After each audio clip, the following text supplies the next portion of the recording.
Well, the set piece interface might not have changed. The set pieces in the actual game on Football Manager have changed, which means this video I made about being a set piece god, it's obsolete. But at the end of this video, you will be a set piece god. Watch this. Pretty cool, right? We're gonna start with wide free kicks. You remember the issues though? You've got guys wide open that aren't being defended. You've got your freaking corner kick defense for some reason being run on free kick defense instead, which still does happen if the ball's really close to the corner flag and there's nothing you can do about it. But we have battle tested a way to take care of these indirect wide free kicks on defense. First of all, it automatically puts 2 players in the wall. You only need 1. They're not going to shoot on indirect wide free kicks, and it's indirect, they can't anyways. And all of your players are going to be on go back. You're going to want to click on all of them and individually switch them to player mark. There's no batch way to do this, but you do want to have at least this many people in the box to handle this. Now, you can be really gutsy and go with nobody in the wall. I honestly don't have the guts for that, but you want to leave 1 in the wall. If you're struggling still, then you can bring your extra forward back, but you do want to maintain 1 player who is on the edge of the box, because in FM23 in particular, your team is very slow getting out of the box after giving up a free kick. So you saw what it looked like before when we had everybody on go back and they were kind of moving unintelligently. This is what it looks like now. Hey, look! Let's make sure we stop this first. Why?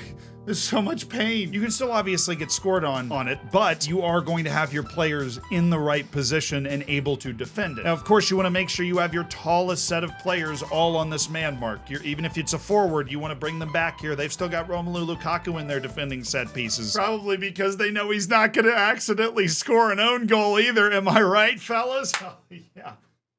Yeah, this will obviously cut down on headaches immeasurably, and it's a good tactic. But NordVPN's even better at keeping you safe. Have you ever felt like this?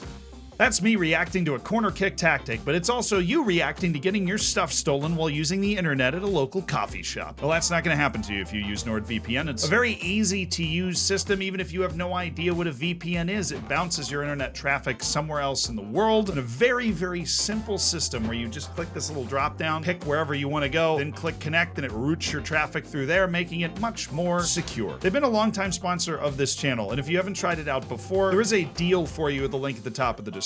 You can get an exclusive deal, some money off, and an extra month free with a 30-day money-back guarantee if you use the link at the top of the description. And it is an incredibly cheap product that is often cheaper than your average cup of coffee. You know, if you get all the sprinkles and the frou-frou-y stuff that I don't even drink coffee. I don't know what goes in it, but I do know it's expensive. I've seen the receipts. You can protect your internet traffic for whatever that is. It kind of looks like a birthday cake. So click the link at the top of the description, and thank you, because it does also support the channel as well. You know what's not frou-frou-y? Free kicks! Sorry if you fell out of your chair or something. The rest of the free kicks are more standard, but I highly encourage you to set them up. This is your reminder to set up your free kicks at the beginning of every year, to put your tallest players on man mark on every free kick defensive thing. Man mark, man mark, man mark, man mark, man mark. This guy's mark. Man him. The go back is not great. They are not moving intelligently on go back this year. They will leave players wide open. If you put them on player mark, you will contend and have a chance. On your attacking free kicks, do just go through and make sure you don't accidentally have any tall people back here. Over the course of a season, this can make the difference of multiple goals if you accidentally have a tall person back here. And this is the first of many times I'll say this on this video. Countering is less effective this year, so feel free to push more people forward. You will often in the preset have 4 people back here. You don't need that. You can have 2. You still won't concede on those countering plays. You won't. If you're worried about it, put 1 of them here, but you do not need 4 people back there. Indirect deep, I leave 3 back. That's the most I'll allow myself. Everything else, I'm going 2 back at most. You can totally experiment with 1 back if you have a bunch of tall guys. And once you got all those tall people up there, just go click this guy, hit the drag down for what type of take, and have them aim for the best headed player. You can also try and run near and far post plays. Haven't noticed a discernible difference from doing that. Best header is your best bet. That's mainly because there just aren't a lot of options. You can only put 1 runner in a post instead of 2 runners on a post, which you can do on corners, which I believe it's now time to talk about, right? There was huge news coming out of the corner kick set piece world in Football Manager this year. Near post corners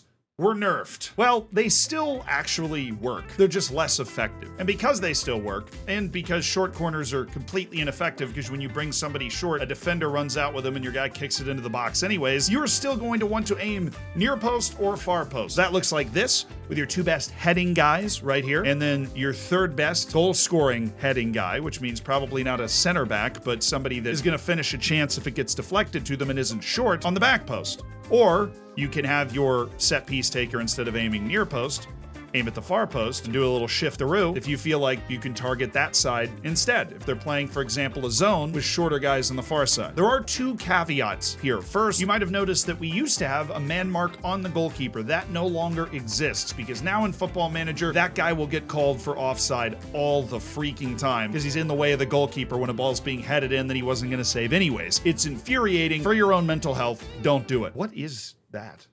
The other thing is the opposing team quite often man marks the tallest player you have. So let's say you have 3 very good aerial players. I would say very good aerial players would be at a world-class level, 16 and up, at a lower class level, 13, 14 and up. You are going to want to take the tallest one, as long as they're not much taller, like 19 or 20 jumping reach when everybody else is 14 and 15. That you still want to aim at that person at that point. But if they're all kind of in the same category, you want to take the one that is just that little bit taller. You want to put them over here, and then take your next 2 tallest people and aim at them. That will draw that extra defender that is man marking the tallest player away from where you're actually delivering the ball. You'll be able to see this work on your corners. Corners are just not going to score as much because the way they nerfed the near post and far post, they nerfed corners in general, which they needed to do. They made the delivery worse. So sometimes the delivery is going to come out and miss, and as a result, both of these guys are going to be heavily involved, and you need to make sure that you have your next best aerial player coming from the top of the box, because sometimes the delivery misses and this guy running from the top of the area is the guy that has the shot to head it in. On corner defense, 2 major changes. 1, your team doesn't get out as well. We talked about that on free kicks. You need to have 2 guys edge of the area. This takes away the super obvious open chances that you might have been conceding defending corners. I also take my tallest player now and have them mark the opposition's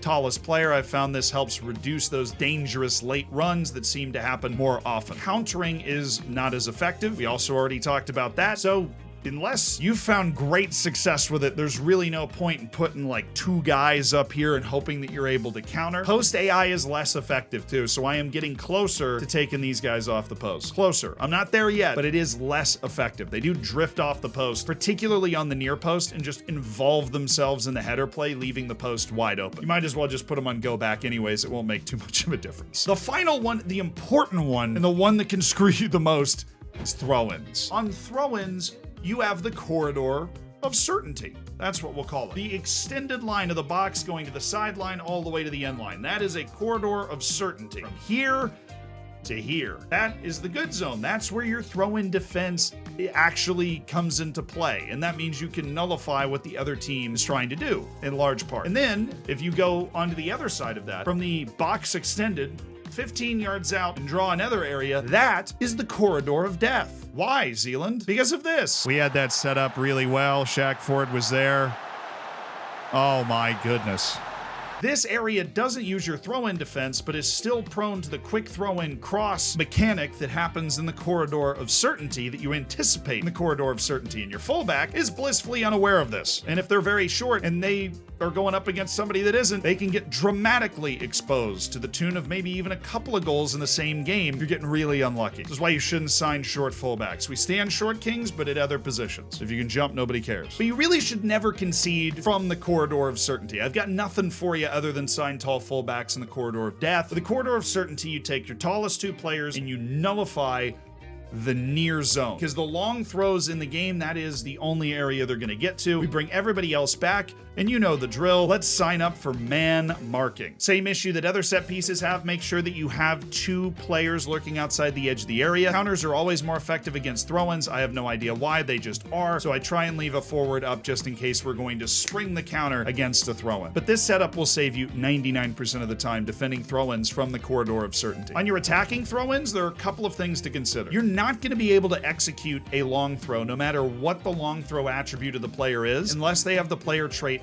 long flat bullet throw. If they don't, Doesn't matter how high their long throw attribute is, they simply cannot get it into a threatening position reliably at all. If they do have long flat bullet throw, you want to treat it similar to a corner. It's going to look like this. Keep those 2 players back and then isolate on the post. There is an issue where, and look, I've found the way around this, but this is just hilarious. You have to do this. If you want to have your 2 tallest players on the post, the guy that is in lurk at near post is going to be there. The guy who is attacking near post won't be. He will swap out for whatever reason with the person who is on stay back if needed. So put him on stay back if needed, and I promise you this guy will pop up here and this guy will pop up here when you're actually in the game. If you can't do a long flat bullet throw, which is like everybody, this is how you want it to look. The throw-in taker should be the best crosser on your team. I don't care what their throw-in attribute is, they should be the throw-in taker. You want 2 good close quarter ball handlers right here. For me, my right back and my right midfielder. And you throw it into them, they knock it back to the throw-in taker, and then that guy crosses it in. That is the most dangerous way to set this up. And because those crosses are coming in back post, you want your tall guys back post, and then you want some forward types lurking around with one attacking from the edge of the box. You also want somebody lurking outside the area to help sniff out any of those dangerous throw-in counterattacks. Now, tall forwards are preferred to center backs in this situation because oftentimes this cross will come in low and cause chaos.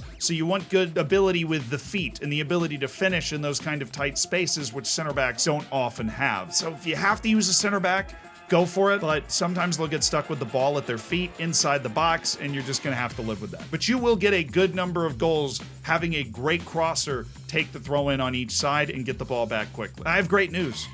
The subscribe button is right down there, and you've now watched the entire video and hit the subscribe button so I can officially anoint you a set piece god. Can you make lightning come out of my hands? Is that like actually...